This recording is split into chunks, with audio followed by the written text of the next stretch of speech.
வீடு புகுந்து கட்டையால் தாக்கினார். அமைச்சர் மரிய வில்சன் நேரில் ஆஜராக உத்தரவு.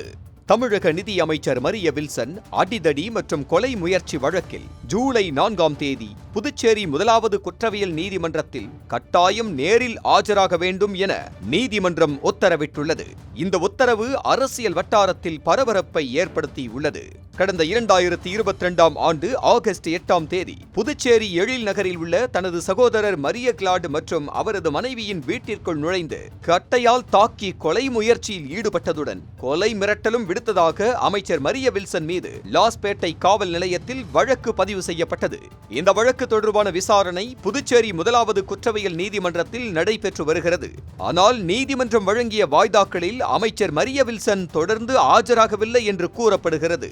இதையடுத்து அவர் மீது குற்றப்பத்திரிகை தாக்கல் செய்யப்பட்ட நிலையில் அந்த குற்றப்பத்திரிகையை நேரில் பெற்றுக்கொள்வதற்காக ஜூலை 4ஆம் தேதி கட்டாயம் நீதிமன்றத்தில் ஆஜராக வேண்டும் என்று நீதிபதி உத்தரவிட்டுள்ளார்.